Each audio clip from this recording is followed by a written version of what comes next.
Chandigarh news express में आप सभी का स्वागत है और अब खबरें विस्तार से।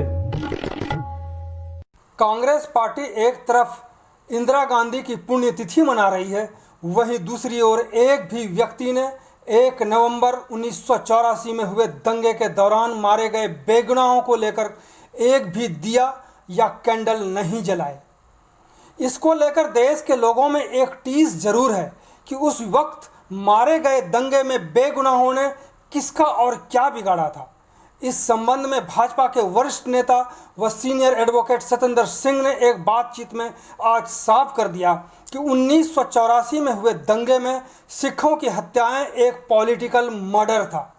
उन्होंने स्पष्ट किया, कांग्रेस ने इसे सिख हिंदू दंगे के रूप में मोड़ने की कोशिश की थी, लेकिन दंगों में मारे गए हजारों बेगुनाहों का पॉलिटिकल मर्डर हुआ था। इस पूरे साक्षात्कार को देखें तो ना जानने वाले लोग दंगे के बारे में जानकर हैरान रह जाएंगे। किस प्रकार से 1984 दंगे में मारे गए हजारों सिखों का पॉलिटिकल मर्डर हुआ था।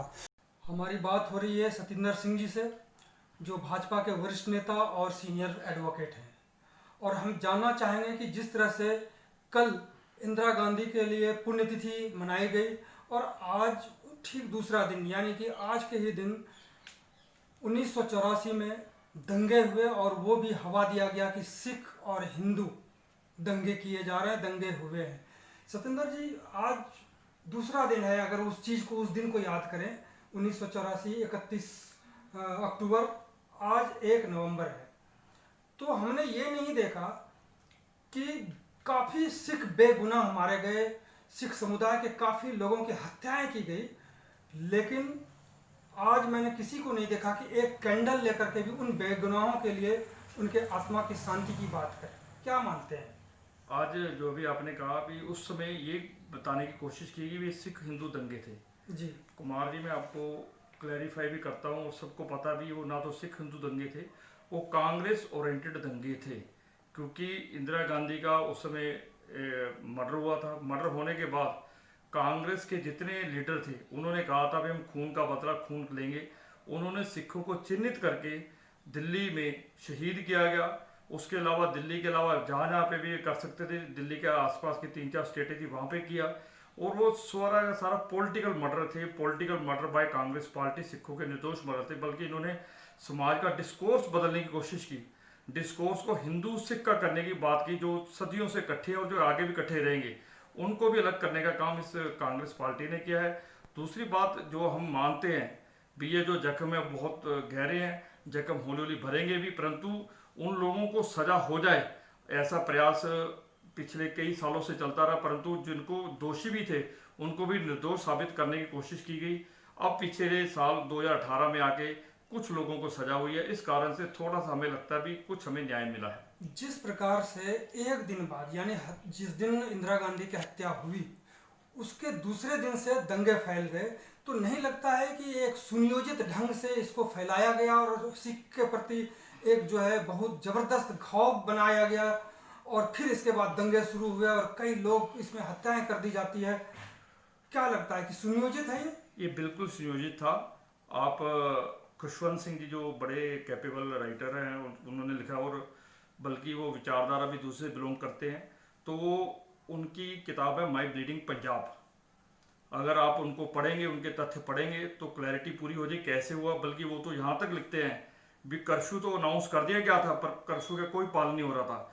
और उन्होंने आगे ये भी लिखा है भी किस तरह से लोग क्या क्या कर रहे थे, कांग्रेस के कैसे लोग इकट्ठे हुए थे। मैं कुछ नेताओं के नाम लेता हूँ जिनके ऊपर बाद में चार्जशीट भी फाइल हुई, और जिन्होंने इंस्टांसेस भी है, और उनके आगे एग्जाम नानावती कमीशन जब बैठा उनमें लोगों के नाम भी लिए। जैसे एक चीज और हुआ था कि जिस तरह से कई आरोपी इनको मतलब बनाया ही नहीं गया और छूट दे दी गई कि मतलब इन्होंने कुछ नहीं किया। अब ऐसा लिखते हैं, एक राइटर है जो जगदीश टाइटलर थे जी, वो उस समय के पुलिस कमिश्नर को डिक्टेट कर रहे थे भी कैसे होना कैसे नहीं होना। अच्छा, बल्कि एक प्रेस कॉन्फ्रेंस हुई है, उसका प्रेस कॉन्फ्रेंस में रास्ता भी देता हूँ। उस प्रेस कॉन्फ्रेंस में बैठे कमिश्नर साहब को जब पत्रकारों ने क्वेश्चन पूछा भी आप जगदीश टाइटलर के कहने पे काम कर रहे हैं या कांग्रेस के कहने पे काम कर रहे हैं, उन्होंने जवाब दिया भी नहीं, मैं किनके कहने पे नहीं कर रहा। उसी समय कहते हैं जगदीश टाइटलर आ जाते हैं और कहते हैं हमारे बंदों को छोड़ दो। जब पत्रकार उनको कहते हैं भी आप प्रेस कॉन्फ्रेंस अटेंड कीजिए, तो उस समय वो एकदम हो जाते हैं हम तो राहत कार्य कर रहे हैं। ऐसे भी वाक्य उस समय कोटेड है, ये मैं ऐसी बात नहीं बोल रहा, वो पत्रकार का नाम भी मेरे पास है और उन्होंने कोट भी किया हुआ है। ये सारी चीजें जगदीश टाइलर पुलिस कमिश्नर को डिक्टेट कर रहे थे, ये करो ये करो, और पुलिस वाले बिल्कुल दंगाइयों के साथ खड़े होकर सिखों को मरवा रहे थे उस समय दिल्ली के। जिस तरह आरोपियों को पहले माफ किया जाता और फिर ये कैसे फिर आरोपी बनाए गए, ये भी एक बहुत रोचक जानकारी। आपके जानकारी के लिए उस समय सज्जन कुमार, पन्नालाल प्रधान, कमलनाथ का जिनका नाम भी इंगित किया गया उसमें कमीशन में भी आया है, धर्मदास शास्त्री, श्याम सिंह त्यागी, वसंत साठे को भी इंगित किया गया था। जगदीश टाइलर का तो नाम बोल ही चुका है, HKL भगत, ऐसे बड़े बड़े नेता, छोटे छोटे नेताओं को इन्वॉल्व किया गया। फिर इनके का मामले ड्रॉप किए गए, फिर हाई कोर्ट में चले गए, हाई कोर्ट से वापिस आए।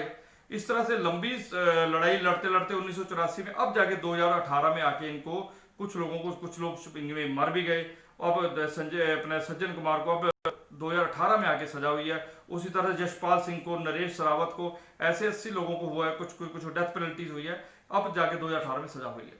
आप मानते हैं कि ये सिख हिंदू दंगा नहीं था, बल्कि ये कांग्रेस कार्यकर्ता वर्सेस सिख जो हत्याएं हुई, बिल्कुल ये पॉलिटिकल मर्डर थे, ये सिखों का कार्नेज किया गया। इन्होंने कांग्रेस पार्टी के द्वारा, कांग्रेस के लीडरों के द्वारा उनको मरवाया गया।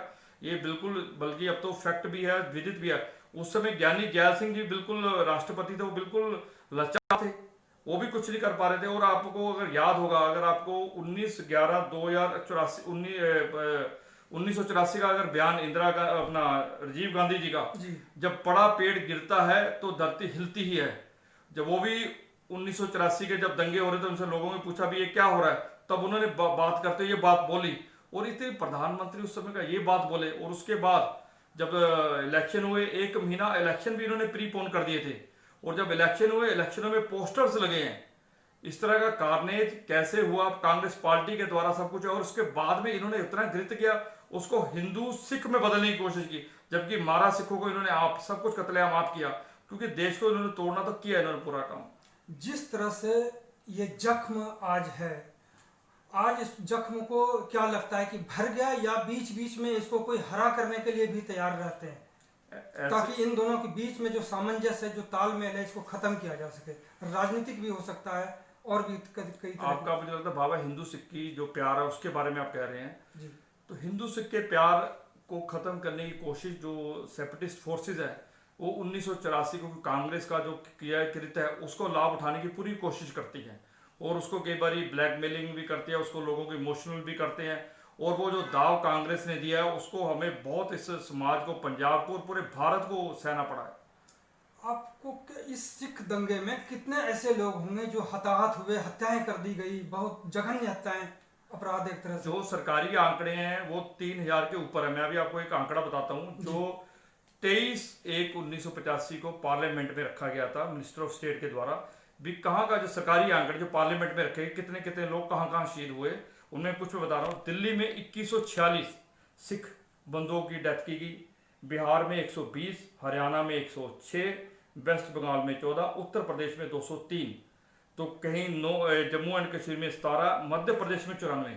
इतने लोगों की हत्याएं हुई उस टाइम, उस समय हत्याएं हुए। और प्रॉपर्टी जला दी, प्रॉपर्टी जलाई खरबों में। किसी का होटल जला दिया, किसी का छोटा सा धंधा जो करते रेस्टोरेंट वो जला दिया, किसी का अपना आरा जला दिया, किसी को चाय बेचता था वो जला दिया। सारे अगर आप देखें तो उस दिल्ली में तो बहुत कत्लेआम हुआ। और अभी भी पंजाब और इस समय चंडीगढ़ में हमारे कई सिख बंधु हैं जो 1984 के बाद अपना सारा बेच के जो बच गए थे वो वहां पे आके पंजाब में सेटल हुए हैं, चंडीगढ़ में सेटल हुए हैं। इस दंगे में पुलिस की भी भूमिका जो है वो बड़ी संदिग्ध रही, जैसे कुछ लोग जानकार बताते हैं। पुलिस तो खड़ के दंगे करवा रही थी और कहा जा रहा है उनके सामने नारे लगते थे। एक रिपोर्टेड भी है, मैं उसको उन्होंने ये भी कहा है भी जो पुलिस जब साथ घूमती थी वो कहते थे भी जो कर्फ्यू लगा हुआ है वो सिर्फ सिखों के लिए है, बाकियों के लिए कोई कर्फ्यू नहीं है। अगर कोई वो करता है, इस तरह की स्टेटमेंट्स पुलिस के द्वारा वहां पे दी गई है और वो रिपोर्टेड है। उस समय ऐसा कृत्य क्योंकि कांग्रेस के ऊपर सरकार थी, वो ऐसा काम कर रहे थे। जिस प्रकार से ज्ञानी जैल सिंह उस टाइम राष्ट्रपति होते थे और इसके बाद भी सिख समुदाय से होते हुए भी और इस तरह के दंगे फैल गए, तो क्या कहीं ना कहीं ज्ञानी जैल सिंह भी कहीं ना कहीं असमर्थ रहे इसको रोकने में? ज्ञानी जैल सिंह जी पूरे असमर्थ रहे। आपको जानकर आश्चर्य होगा, और ये रिपोर्टेड भी है, ज्ञानी जैल सिंह जी मदन लाल खुराना उस समय जो दिल्ली में अपने बीजेपी के बड़े नेता थे, आज तो दिवंगत हो गए, उनको बुला के उनकी एक मुलाकात है, तो उसमें उनको कहते हैं भी जितने सिखों को बचा सकते बचाइए। एक किस तरह का कृत्य भी हुआ है, इस तरह का कहना भी हुआ है, इस तरह का तो हाल थे। ज्ञानी जैल सिंह बिल्कुल लाचार थे।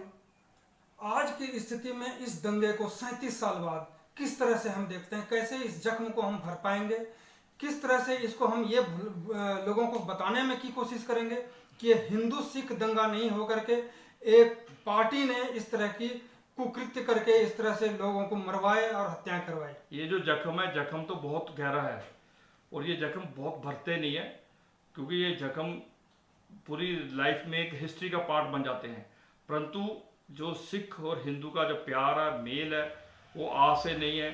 वो जब से गुरुओं के द्वारा रचित हमारा जो पंजाब शुरू हुआ है, उसके समय से हमारा बिल्कुल प्यार है, और हम इकट्ठे हैं, और हमारा कल्चर भी इकट्ठा, हम एक हैं। पर इस तोड़ने को जो साजिश करता है उनको जवाब भी मिलता है, और जो ये जो तोड़ना चाहते हैं इस प्यार को, तोड़ भी नहीं पाएंगे।